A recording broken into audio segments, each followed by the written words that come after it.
Hello, everyone. Hi. All right. So we just had a great session. I want to welcome everyone to our center stage here at HUBweek. We just had a great discussion with Dean Sievers, the head of National Grid. We were talking about the future of energy, future of transportation, and now we're moving on to our next session. And to do that, I want to introduce someone that you probably all know to the center stage, and she's a big reason why we are all here. Linda Henry, she is the co-founder of HUBweek. She's also the managing director of the Boston Globe. So I'd like to welcome Linda Henry to the stage.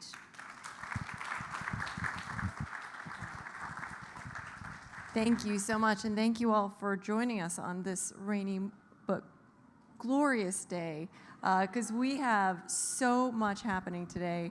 It is just this incredible buffet of insight and ideas that we are going to go through.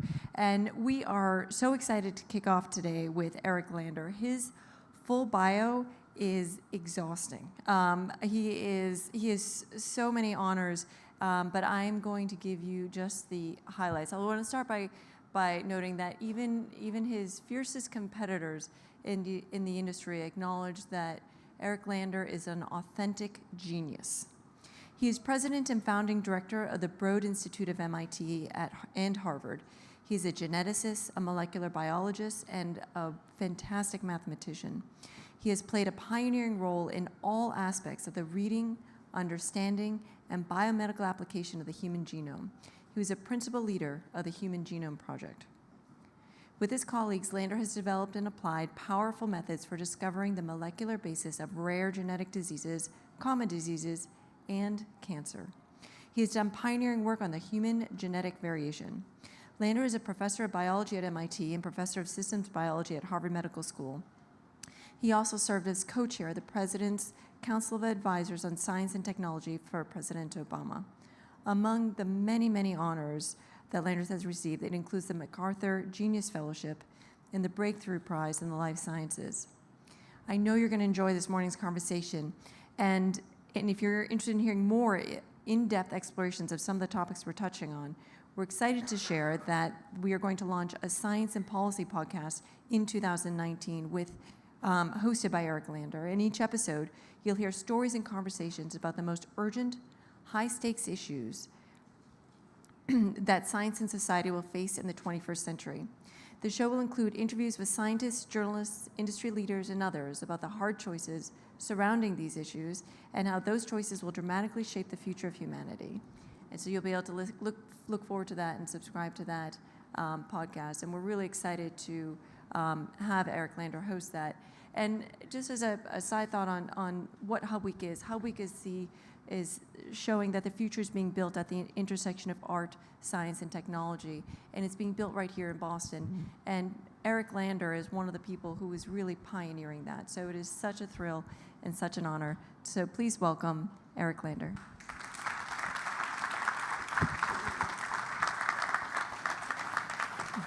Okay, Linda.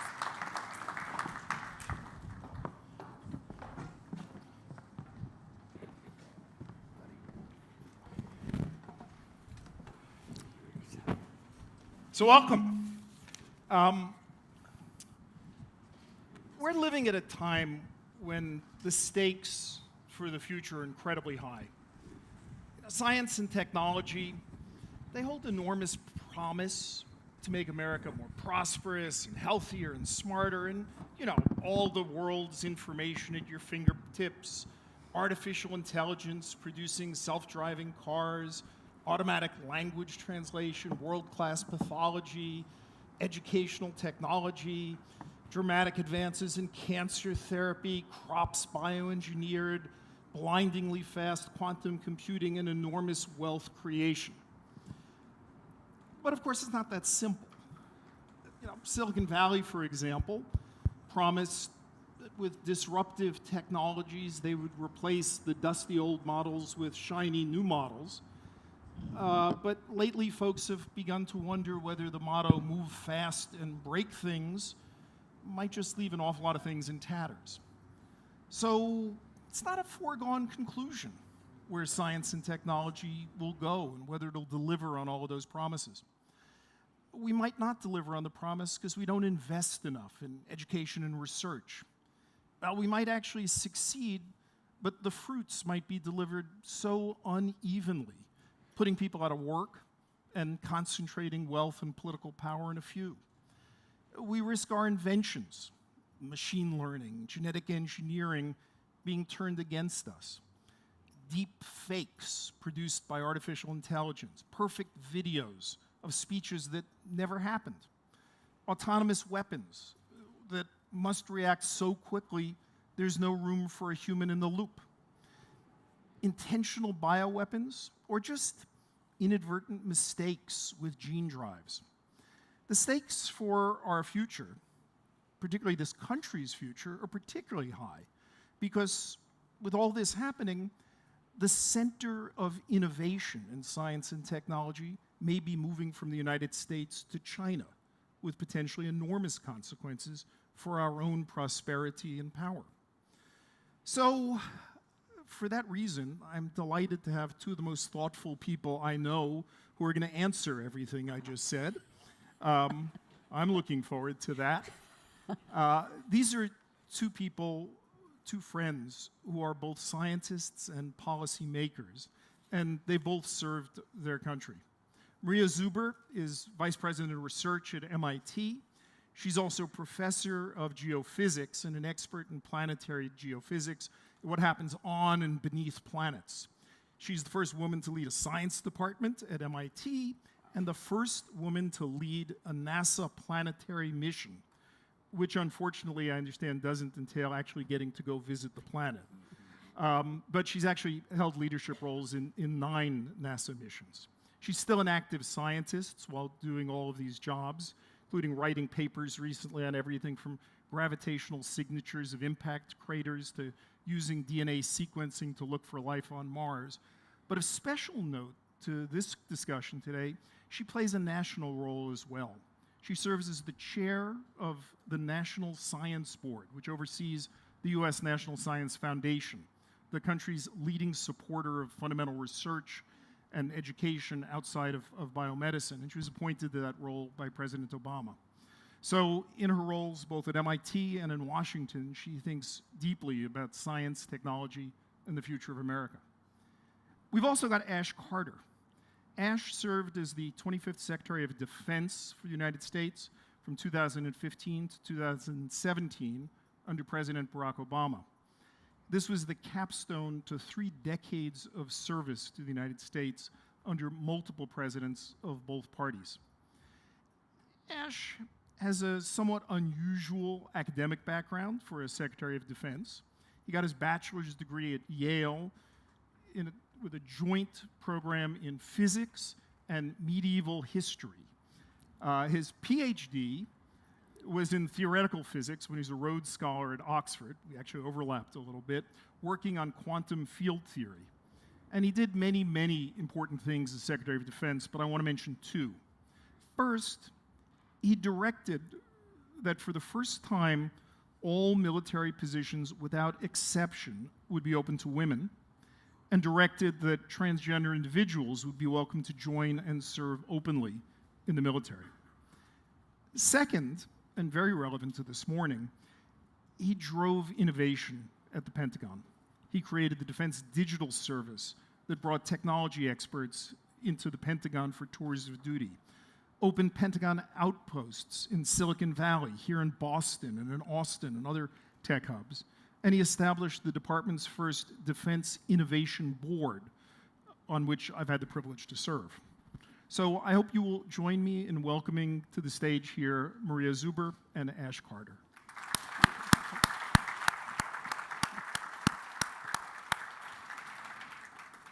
So we got a lot to talk about, and a lot of it is going to be worries. And I think scientists and technologists have an obligation to worry because we understand things and we know things could go wrong, and the only way to guarantee or at least hope to increase the probability that things will go right is by worrying hard about the ways it could go wrong and trying to keep it on the track.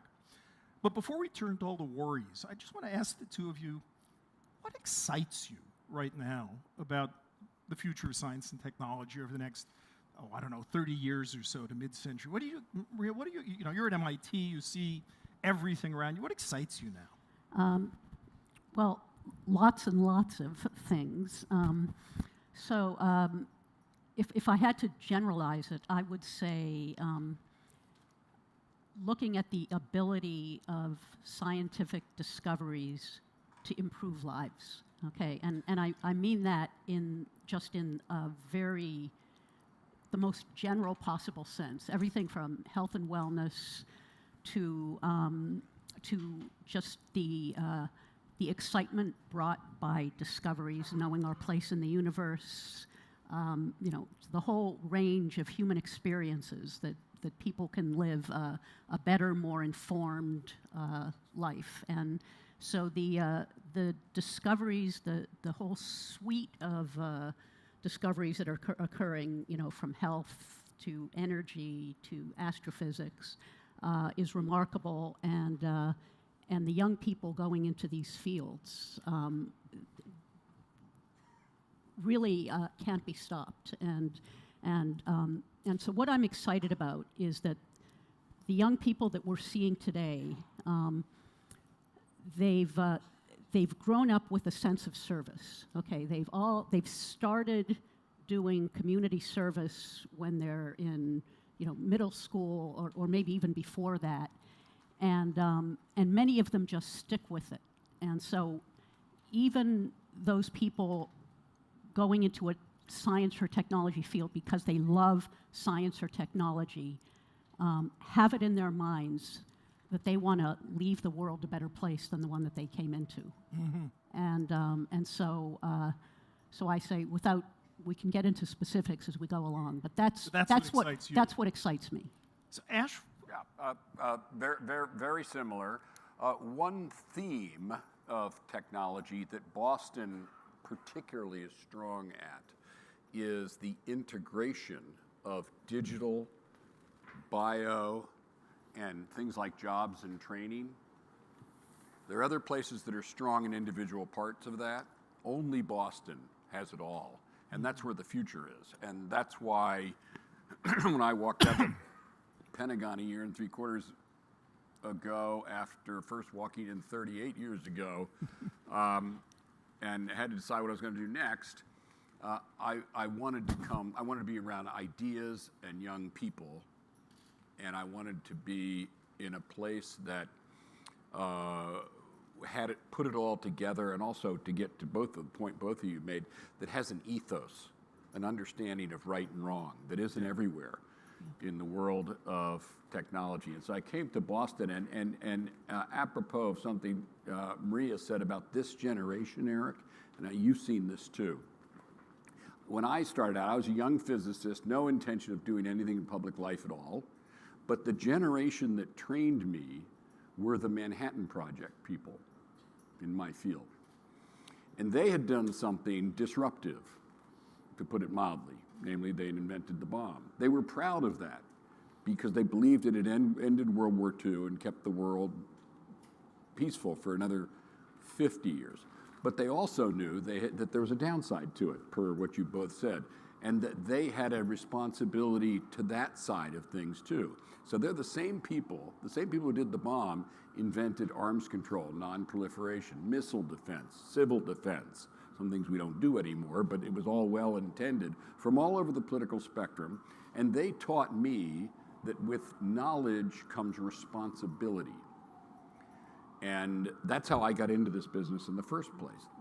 The generation that came after that wasn't that did much of what we see around us today, didn't feel, to my eyes, as much a part of society, more interested in doing what they're doing.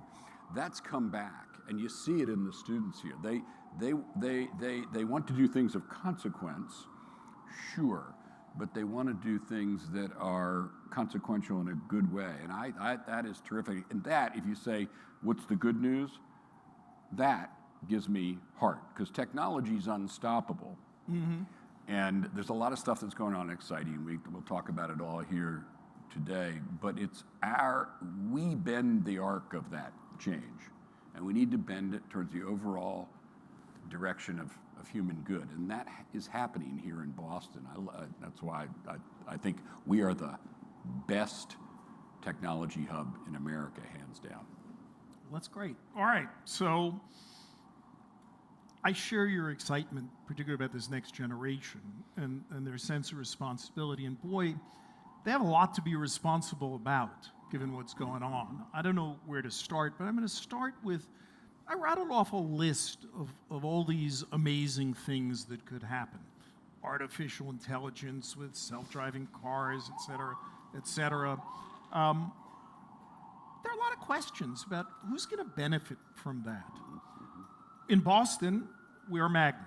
This is a tech hub for tech, biotech, so many different things, but that's not distributed uniformly across the country. The benefits of technology economically aren't distributed uniformly across people. What do you guys think about the prosperity that comes out of this? Is it going to be an inclusive prosperity or a lopsided prosperity? And what do we have to do to make sure it's inclusive? Okay, so I'll start.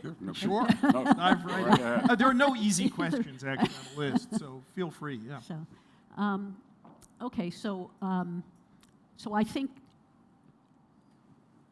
these new discoveries must be inclusive and must benefit everybody. Okay, so so at MIT, we like to think that the discoveries that we make are helping people, and we think, I mean, it's part of our core values that we want to help people.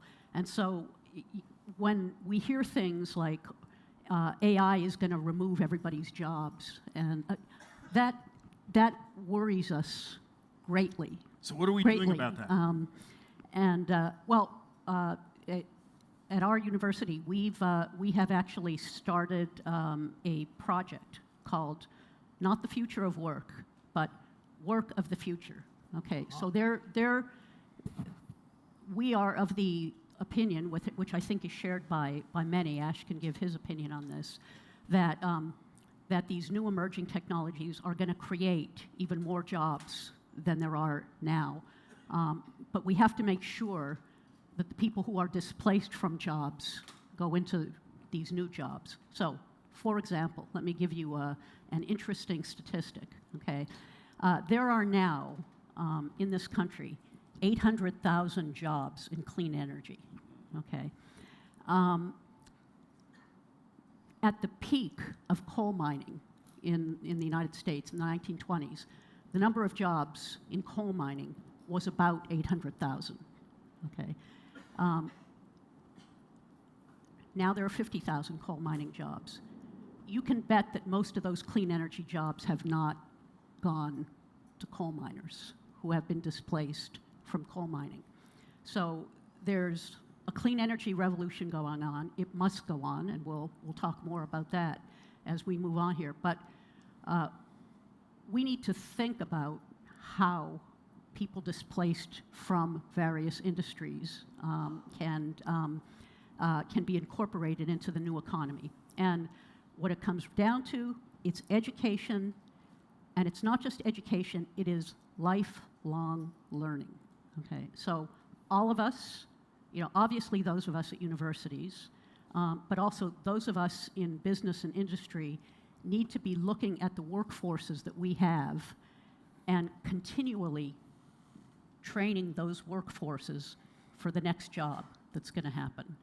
And we have to make education accessible, not just to people in Boston, where we are blessed that we have many great universities, but we have to make sure that we have the ability to put education out there that anybody can access. Mm-hmm. Okay, so I think that's key, and we could explore those themes more. So Ash, you've talked a lot about this as well, and I'm curious your thoughts. Yeah, I agree with Maria, and I just amend it slightly, and I'm sure she meant this also. Yeah. It can create more jobs than it destroys. And a little thing to think about is the farm to factory movement of 150 years ago. Think about that. Start out and you got 80% of the population living on farms. You end up, you got 80% living in cities. A huge disruption that worked out pretty well here, but it looks rosy now in retrospect, but it was pretty rocky. And in some places it failed utterly, like Russia. Mm-hmm. And so it's not automatic. And I think the thing to keep in mind is we have to always innovate to create the things that go along with making the rest of innovation positive. So I have a little game I play with the many people around here are working on driverless cars. And I say that, it's really interesting and that's cool and so forth. Can you save a little of your mind share for the carless driver? Yeah. What about the person who gets left behind? Because we can't have a cohesive society if a lot of people don't see a path ahead for them and their children. And I want to live in a cohesive society, and that's an important value to me. Whose responsibility is this going to be? I mean, startups that are doing this kind of disruption are not going to say it's their responsibility to go figure out what to do with the workers they've displaced. Universities, government, how's it going to happen? Where's the creative energy and the fuel to make sure that that's happening? Because as you say, it's not a theorem that there have to be more jobs created than are destroyed. It's been a fact over the last century. I don't believe that they don't feel that way. Many employers do. Okay. And so let's suppose you're in, I happen to know, Rochester, New York. Big company in Rochester, New York. Your workers are not going to, we think of young people as being highly mobile. Mm-hmm. They're not. They're mobile once. Mm-hmm. Then they settle in, they have a family, and they're not mobile anymore. So in Rochester, it's going to be the people who live there who are going to populate that business. If it's going to prosper, that company has a stake in making sure that that place hangs together and that kids get an education that qualify them for work there. And really, I just can't foot stomp enough what she said about lifelong learning. One of the things I love about being here and being at a university, every day is a feast of knowledge, but that's life. The day when you get your education until you're 21, or maybe 18, and then you coast on that for the next 60 years, those days are over. All right, so we've got one set of issues there. Let me now take it very global. This past century, the United States was tremendously prosperous in no small part because we were the world's leader in science and technology. After World War II, there was no peer. There wasn't even a close, near peer to the United States. And it resulted in, lots of science, lots of Nobel Prizes, creation of whole new intellectual fields, but also whole new industries. The internet, global positioning systems, GPSs, biotechnology. So we reaped a tremendous amount from being the center of science and technology. It's not clear that's going to continue. We have some really serious competition. Since the beginning of this century, China has been increasing its annual investment in R&D by something like 18% a year. Yep. We've been running at 4%. And the lines of how much of the world's R&D are getting done in the US, which had us far ahead of everybody, those lines are going to cross within the next 2 years, where China is actually doing more, at least on a per dollar basis, of the world's R&D. And you can quibble about quality of this or that, but there's no doubt where this is going. When you look at the top 20 tech companies in the world, 11 are in the United States and 9 are in China. When you look at artificial intelligence, the deep learning revolution in AI came from Canada and the US, but China has just run with it in a ferocious way. Some people have said that Google's AlphaGo program, playing this distinctively Asian game here, was the Sputnik moment for China, and it led to massive investments. The city of Tianjin alone is going to be investing $16 billion in AI funding. These are just stunning things, and China's declared they want to be the leader by 2025 in applied AI, and recently now in basic research. It's not just limited to AI, it's quantum computing, it's other things. So does this matter? Is it important to this century where the US stands relative to China? And if it is, what do we have to do? Is it fine that innovation is happening at a greater rate there? Or are there consequences to that? Not a small question, but either of you can just jump in on it. You want to start? Ash, you want to take Okay. China? Yeah, absolutely. Yeah. Eric, you're right. You can't expect to live in the world of post-World War II, where we had all the money and all the technology forever. But that doesn't mean you lose your way, or that you have to forget what you stand for and what you do. So when I started out, as I said, when I started out in this business, everything of consequence came from the United States. And by the way, much of that came from the government, and the NSF, or NIH, or the Pentagon. DOD. Yeah. So, I mean, I was there. I remember that we did the internet, we did GPS.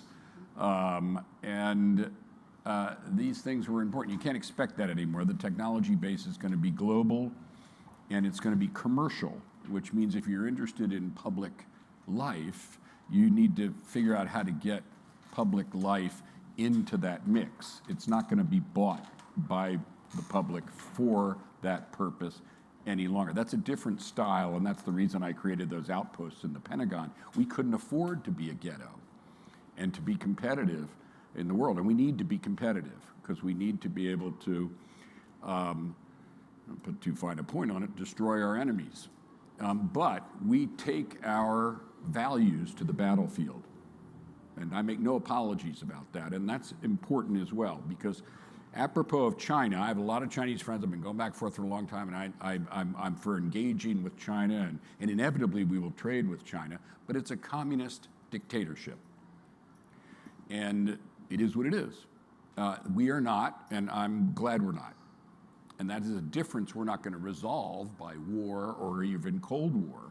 But you have to remember where your head is on that. And yes, they lead in AI, but I don't want the kind of AI that creates perfect repressive surveillance, which is actually an objective, quite openly, of the Chinese. That's not the kind of society I wish to live in.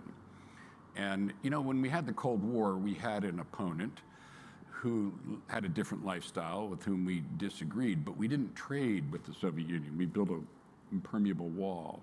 I don't think we can do that with China.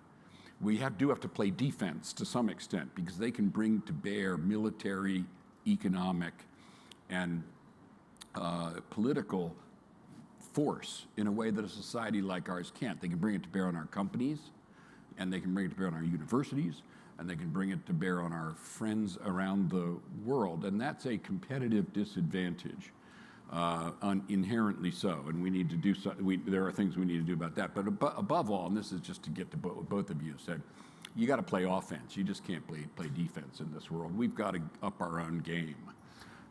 Yeah, so how's our game going? I mean, you chair the National Science Board. You think a lot about this at MIT.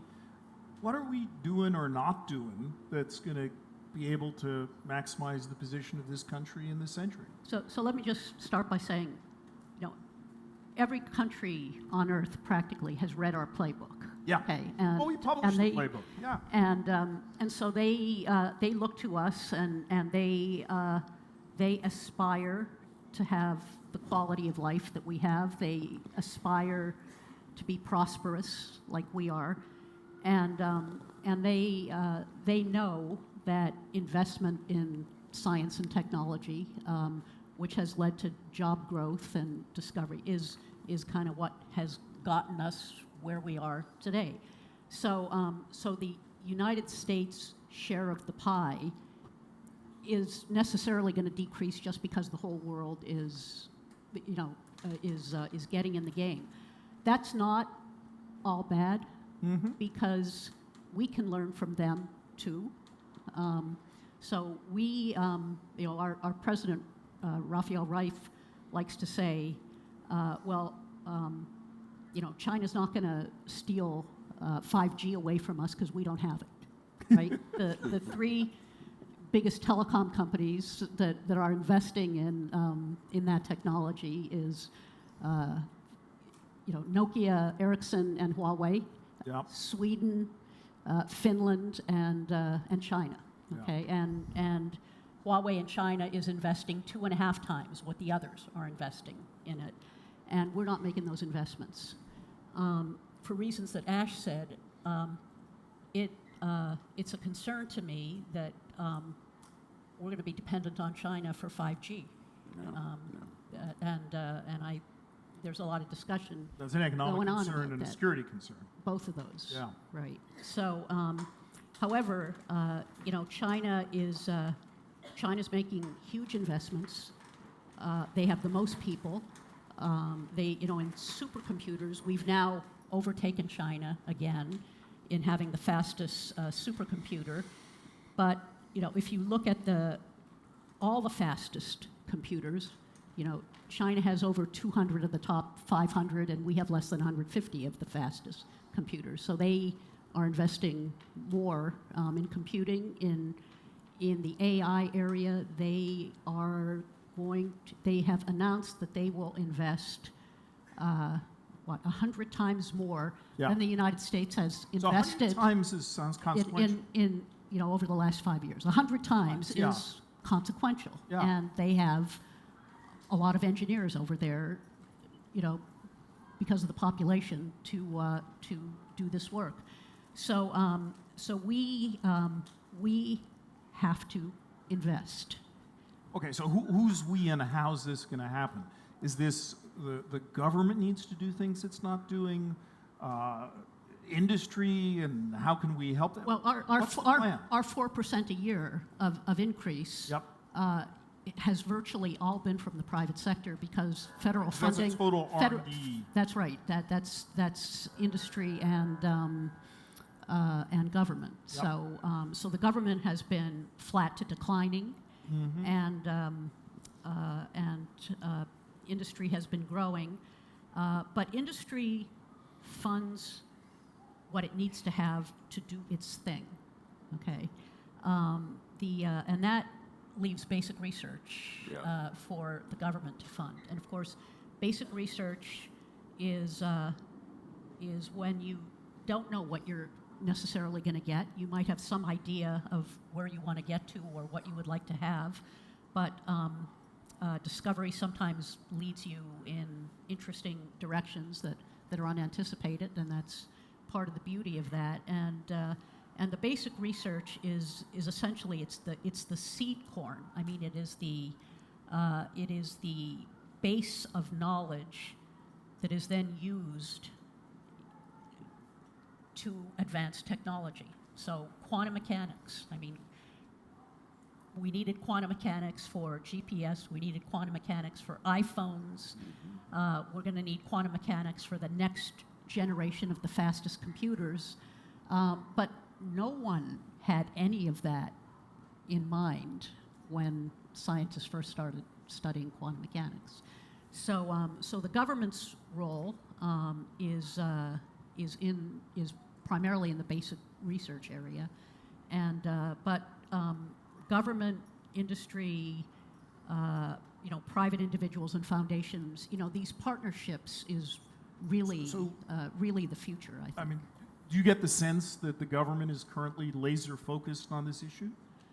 There's talk. There's talk about it, and actually the federal budget has been better. A little better, yeah. A little better. It's good for biomedical research, right. actually. It's gotten some increases, but it's been a little better across the board in the last year and a half. But we're at risk because it's part of the discretionary budget. So at some point, our elected representatives are going to realize that deficits are not a good idea. And when that happens, basic science funding is at is at great risk, I would say. And for where we need to be in the future, we need to be increasing not a few percent a year. We need to be investing massively. And if you don't mind, I'd like to use this opportunity to make a plug for immigration, because we have done well in this country by attracting the best and the brightest students from everywhere in the world to come to the United States, and then they get educated, and most of them stay. So even now, over the last 5 years, 85% of Chinese students who have come to the U.S. have actually stayed in the U.S. Those who have declared a desire to have stayed in the U.S. So most have stayed. Mm-hmm. And China, with a larger population and a bigger economy, we have, if we want to keep competing with that, we have got to attract the best students from all over the world. Right. So the answer is not to put blockades up. The answer is to welcome the best and the brightest. No, it's been a secret asset of the United States that we can draw from all over the world, and people still do want to be here. If we were to lose that, that would be a pretty serious risk, I would think. I don't know, Ash, do you have thoughts about our investment? We're not spending enough. It's not even close. And things do get a little bit better, mostly because gridlock is over, because you have a single party in control of both the White House and both houses of Congress. All the time I was in the number one, the number two, or the number three in the Department of Defense over the last decade, we didn't get a budget. Yeah. We never got a defense budget. And always, I would say, I believe I need the budget I've asked for. I believe that's necessary to protect our people and make it a better world, but I don't want it at the expense of everything else. Because people love to do that, say, let's up the defense budget and cut everything else. And this discretionary budget, if you're not a budgeteer, that is really important. Most people think that the federal budget is made up of things like National Institutes of Health, the National Science Foundation, the Department of Energy. Not true. Most of the federal budget is made up of Medicare, other social safety net, interest on the debt, and over here is the tax breaks also, which cost money. And over here is the discretionary budget, which is half defense and half non-defense. That leaves for that non-defense part, to me, an unconscionably small sliver. Now, we still have strong industry, which invests. We have state and local governments that invest. So it's a complex picture. And by the way, if I can just note, add to United States and China, Europe, India, it's a multi-polar, and you talked about immigrants. If a very large, tell Prime Minister Modi this, I said, I don't know why this is the case, but if you look at American startups, a very high fraction of them are founded by either Indians or Indian Americans. Yep. There's something going on there, which is pretty impressive. And about immigrants, immigrants make very good service members. I'll just tell you that, and you don't take that for granted. All right, let me take you guys in another direction completely. I want to go back to disruption. I have this long list of disruptive technologies, and I'd love it if you would, together with me, prognosticate about where this is going. Social media, that enables commerce, wonderful thing, and it also amplifies craziness. Yep. It amplifies propaganda. We got bots, we got trolls. You can buy likes for things right now. We're worried about whether you can buy votes in some way. We have unverified identities out there. What to do about this? Congress held hearings on these questions. Mark Zuckerberg came down and talked. What's the fix? Let's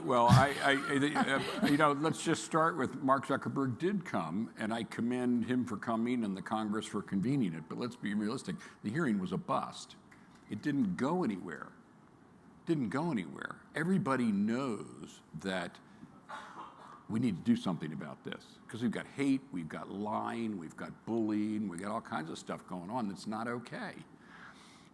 But you've got commerce and community and chance to be with families. There's a lot of wonderful stuff too. So how to have the good and not just the bad. So there was an opportunity that could have been a moment in history, and we've all seen moments in history like that, where a solution came into view. And a hearing's a good place to do that, but it didn't. I don't think his performance, it got through the news cycle, but isn't going to get through history, I don't think, the accounting of behavior of his company. And I thought the Congress was embarrassingly ill-prepared. I've been joking to people that I wish they had been that ill-prepared to question me about war and peace when I was Secretary of Defense. You'd have an easier time. So the whole thing was a flop. But what would have been good was if they both agreed, if you read the subtext, that some mixture of regulation and self-regulation is needed. That's the common ground. Now all we need to do is decide what the mix is there. Is it this, what's in each pot? And that could have been a hugely fertile moment. I hope we get that back. Because as you say, Eric, we do need to do something about this. And Maria's students are very active in this area at MIT. Yeah, absolutely. And I mean, the fundamental business model there is people access all these platforms for free, but you give away Not free. your personal information, right? So like I say, if it's free, you're the product. You're not the customer, you're the product. That's exactly Remember right. that. So that's another part of the problem that has to be solved. Now, I mean, there is precedent for a solution. I mean, we had Napster, which people downloaded music illegally, and artists did not get the benefit of the royalties on the music that they created, and but a fix came into be, iTunes. Okay, so a fix happened. It's possible, but people have to realize that there's a cost to it, and people have to be willing to bear the cost. So is MIT thinking about this? I mean, full disclosure, I'm at MIT and Harvard both. So Me too. But are there projects right now to think about a new kind of way of organizing this, a new internet for this? Well, there certainly are programs, and this is what's key here is really bringing in the humanists and the social sciences as part of the discussion at the beginning, as the discoveries are taking place, so that because the discoveries are going to happen. Technology, the horses are out of the barn. We're not going to say, we're not going to develop the new technology. We're not going to develop the new AI. These things are going to happen, and in the social media, the humanists and the social weren't there at the beginning thinking about these consequences because nobody anticipated this, but we've been burned, and so for us, drawing in our social science communities and our humanists to help. I mean, our computer science and artificial intelligence laboratory, the faculty, have come. They're asking to sit down and have discussions on ethics. You're doing this over at the Belfer Center, where, inviting Harvard, MIT, and beyond to sit down and talk about these issues at the get-go, and to nudge everything in a very productive direction. And good you are. Let me push it even a bit further. Let's take artificial intelligence and the civilian uses of it. I mentioned briefly deep fakes. So what's that? That's the idea that you can write an AI system that could take a photograph and turn it into the Monet version, as Monet would have painted that photograph, or vice versa, or it is some Japanese floating world version of that. Well, that same technology, these cyclic adversarial networks there, they could be used to take a speech that I give and turn it into a speech that you give, for example, and do it pretty seamlessly. In short, seeing, hearing isn't going to be believing anymore. There's just enormous opportunities to erode trust when I can't even believe the things that I used to believe. Yeah. Similarly, privacy. So we've got a certain set of questions. There's privacy, online, of course, but there's privacy, as you were referring to, Ash, in China. There's fantastic facial recognition, which means that as cameras are distributed, we know where you are at all times. In principle, you could do that here too. These questions of the uses of AI that could erode trust, could erode privacy, could create surveillance, how are we on top of this?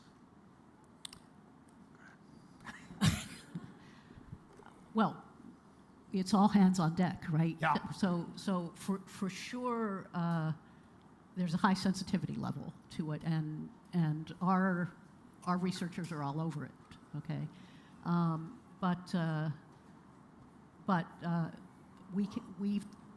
we're not doing enough. So I mean, one thing that I will say is, when we review the cases of people coming up for tenure, okay, at MIT, so it's you're still relatively, emerging researcher, who's accomplished. So virtually every tenure case at MIT last year, the researchers in every field were using some aspect of artificial intelligence or machine learning in their research. Mm-hmm. Okay, so it's everywhere in all areas of endeavor. Okay, in science and technology, if MIT is representative of where the field's going. So it's not something that can or it should be limited to computer science. It's everywhere, and all I can say is constant vigilance, and we need more. Eric, I agree with Maria. We're not on top of it, but I do believe we can get on top of it. Yeah. We have to get on top of it. Now, what would on top of it mean? To me, the key to AI, and there are a lot of different words that go. This is true of big data systems as well, and all the other words that are kind of related to the same thing. I think that transparency and human accountability are critical. Let me give you an example, which I know you're going to ask me about later, so I might as well preempt it. People ask me all the time about autonomous weapons. That's coming up, actually. And I might as well get to it because it's the same thing here, okay. which is I issued a directive that said there would not be defense systems capable of lethal action for which a human was not in the decision. Now, that doesn't have to be in the loop in the sense of bit by bit by bit, but you have to take responsibility for it. And I put myself in the following situation. If I went out the next morning after we conducted a raid, which we do all the time, we have to do, and that killed women and children, and I said the machine did it, you'd crucify me, and you should.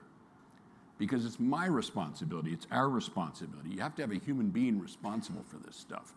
And that is actually a design criterion for AI. You have to, I think, to sell in an ethical way an AI system, you have to be able to know how to unfold decisions so that you can explain how they occurred. Because I think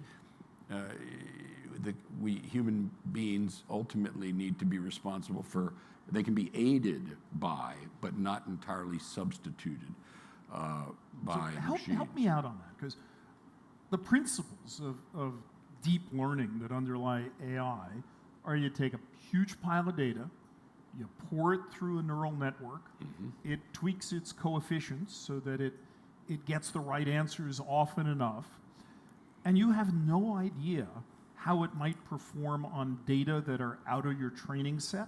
You have no idea what the principles are that it's using because it's optimized all its little coefficients to perform well.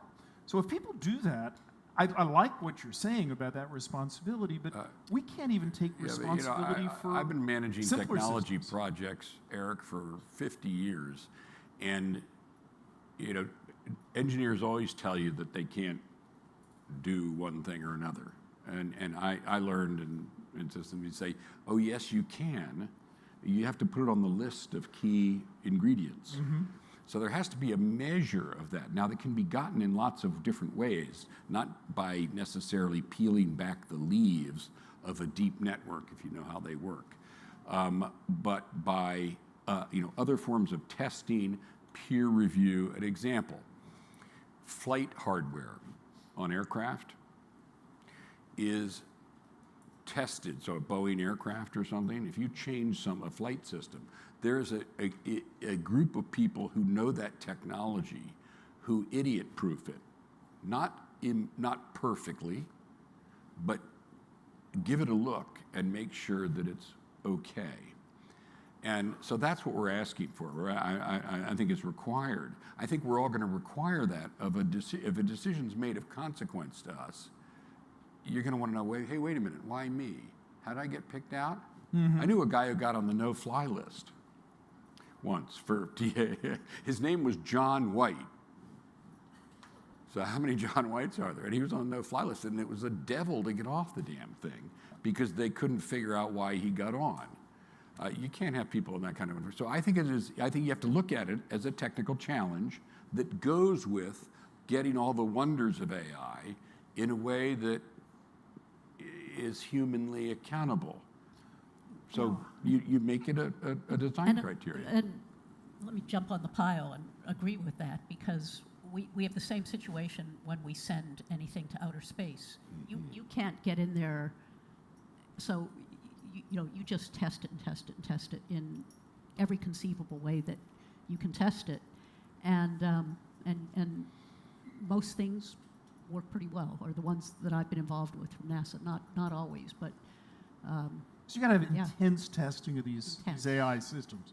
So can I mention an AI system that is a little different, but it also has very important consequences to life. There are systems for sentencing defendants or for contributing to the sentencing of defendants, a system called Compass. And in the state of Wisconsin, I think a prisoner who was sentenced with input from this machine learning program sued to say, this can't be used because it's a proprietary system. Nobody has access to it. You can't see its performance. And the Supreme Court of Wisconsin said, nah, it's not a problem because it wasn't the only input to the judge's decision. So we may not be completely succeeding on this testing and understanding how things are working. I don't know if you have any reaction to how broadly we're going to have to apply this rule of a transparency of what's going on in systems that either fire weapons that could kill people or recommend putting away people for 20 years.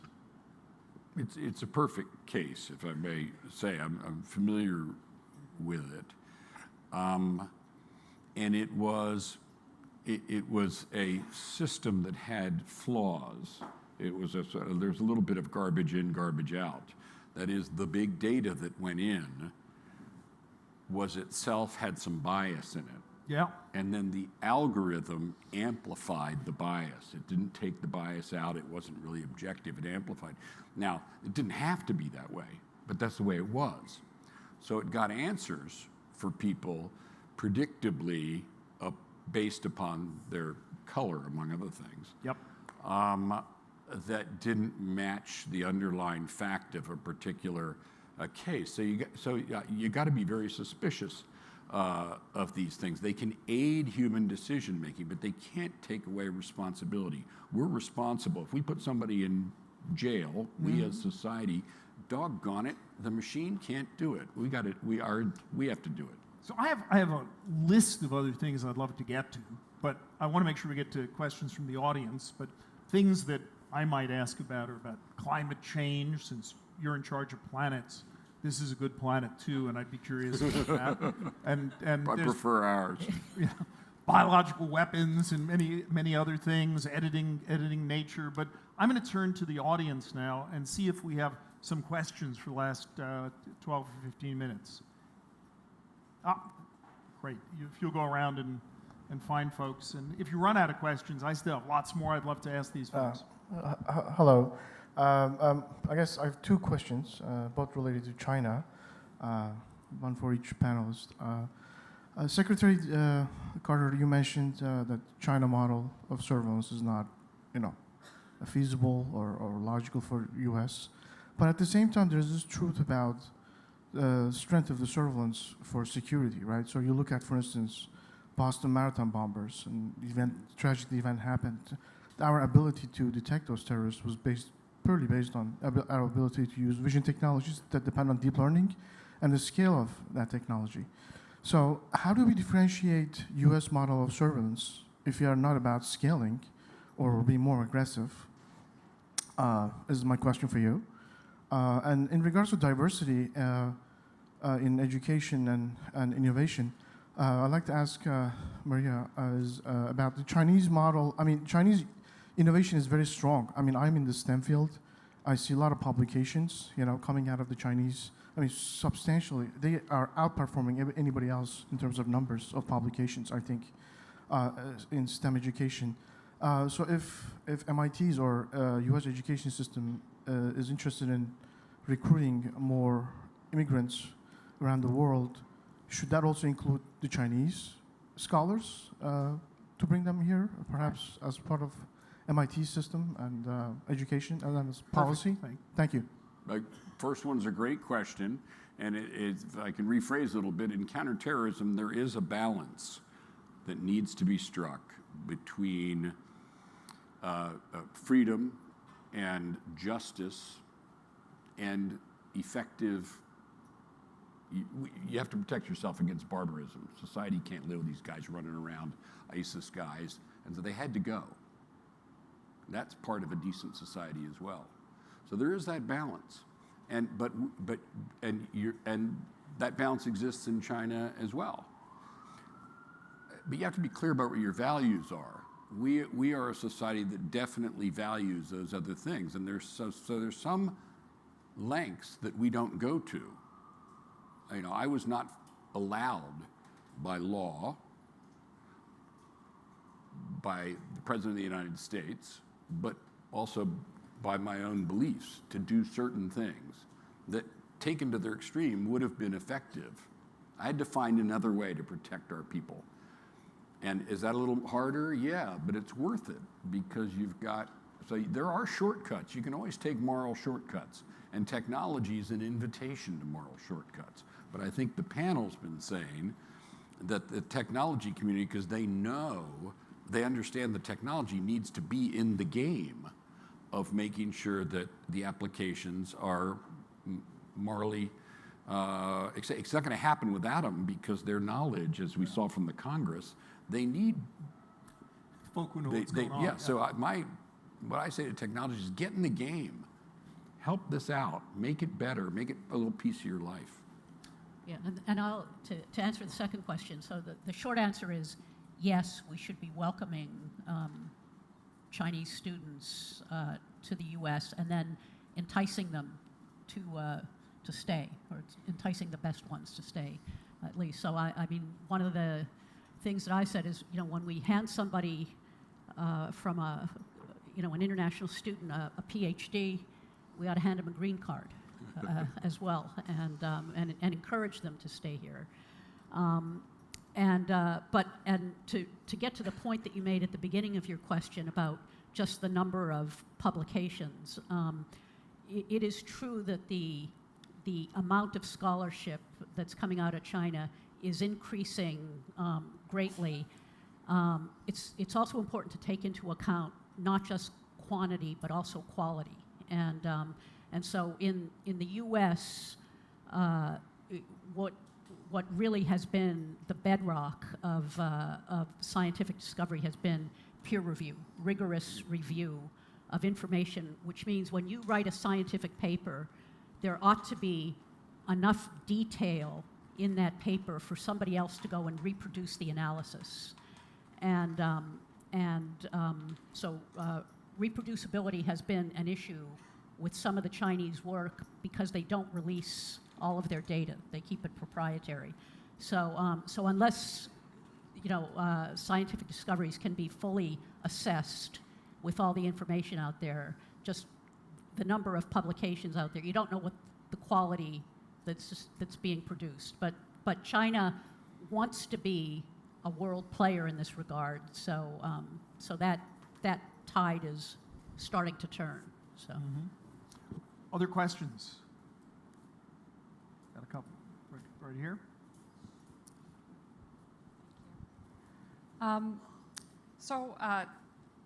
I know a lot of folks are very concerned about autonomous weapons, and some people have compared them, to our generation's version of nuclear weapons. Secretary Carter, I know that you've said that what's actually potentially more comparable is biological weapons. And I know that the DoD has been investing in research and development and sort of learning more about gene drives. And so I'm curious, what are some of the safeguards that need to be put in place in order to ensure that technology is developed, in the safest way possible, in a way that doesn't, lead to destruction? Huge, but you want to ask Eric Lander that question. It's a huge question, and there are answers to it. There have to be answers to it, but he knows them. Well, or get them. I know a bit about it because the Broad Institute that I direct is very actively involved in CRISPR research and has patents in CRISPR research, including some of the technologies that would underlie the use of gene drives. I'll just note that when we've thought about licensing those patents, we've explicitly excluded, and this is of course joint with MIT and in some cases with Harvard as well, we've explicitly excluded the licensing of gene drives from any of those licenses right now, because we feel like while there got to be answers, there aren't answers yet, and we ought to give society some time to get answers before it's out there. So it was an interesting exercise to use patents as a way to preserve some space for society to sort this out. Because I agree, there are compelling cases, malaria. I want to kill the mosquitoes that are vectors of malaria.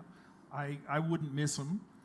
I'm not sure that the ecosystem wouldn't miss them, and we got to understand that, but the case is kind of compelling. But then you could say the same thing about every invasive species, the carp in the Great Lakes, the others, and it's pretty clear we don't understand what the consequences would be. So it's an interesting and complicated question, and I think right now buying the time by saying we do not have to move till we know what we're doing would be a refreshing approach. So, Can I just be clear? Yeah. We do not, should not, and I would oppose developing and fielding biological weapons by the United States. We stopped doing that decades ago, and darned if I want to see us start. We do research in order to protect ourselves, and others do the same kind of research. And there are countries that have biological, make no mistake, the North Koreans have them, the Russians have them, and so on. We don't, and that is okay with me. In fact, it is correct as far as I'm concerned.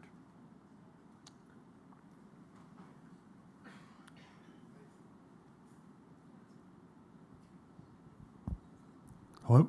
yep, working now. Hi, I'm Justin Bax. I think you both did a really elegant job really talking about the dangers of AI and the need for education. And when I think about this issue and I think about the business leaders, I think about our political leaders, I think part of this issue is this educational disconnect. You have PhDs that have spent their whole lives studying artificial intelligence, studying the coding and creating it. And I think there's this disconnect between senior leaders that are making strategic decisions and developers. And I'm wondering how you see that gap, really changing over time. Is it technology that's going to bridge that gap? Like I think we have a communication issue that's creating this. And so I'd be interested in your comments around this communication issue and where you see it going 5, 10, 20 years down the road. Thank you. Yeah, well, it would, obviously raising the conversation and having discussions like this openly is going to be absolutely crucial in this regard. I think the government potentially has a role to play in this, in terms of providing guardrails, that just some things we're just not going to do and we just shouldn't do.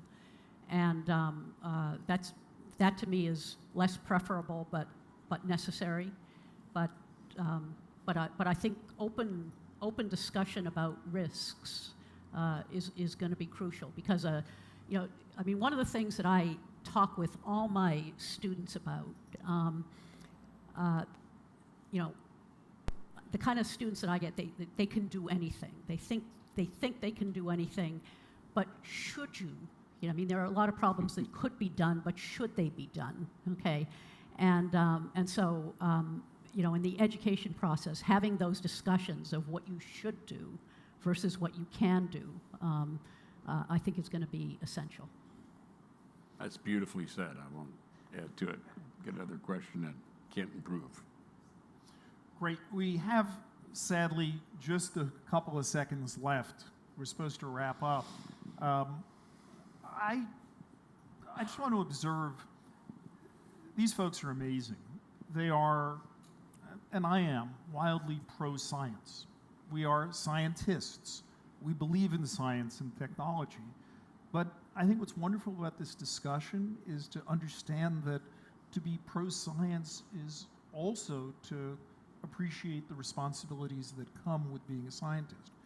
It isn't just about the technology, it's about values. To understand where fast-moving things can run takes people who have a pretty good idea of the first derivative and the second derivative of how it's changing, or even have a clue what a derivative is in that regard. So it's refreshing to have this kind of conversation. And Boston is a magnet for science and technology.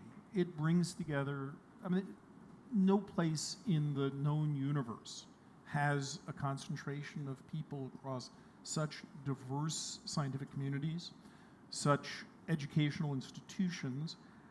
But what I also love about it is it's a place also that is not afraid to discuss values, because it doesn't mean that we want to be Luddites. It means we want to be proud of what comes of this. And so I would love to see, over the course of the next year, more and more conversation growing out of today's HUBweek discussion about what does it mean to be responsible, so that 10, 20, 30 years from now, our children and our grandchildren will be proud of what's come of all this. And no better place to do it than here. I want to thank the Boston Globe and Linda Henry and everybody who organized this, and these two friends for coming out on a rainy morning to talk, and all of you for being part of this conversation. It's just the start to what I hope will be a rich one. Thank you all very much for coming. We're with you as always. Well done, brother. That was great. And we'll take a break of about 10 minutes or so, and there will be a new panel at 11:30.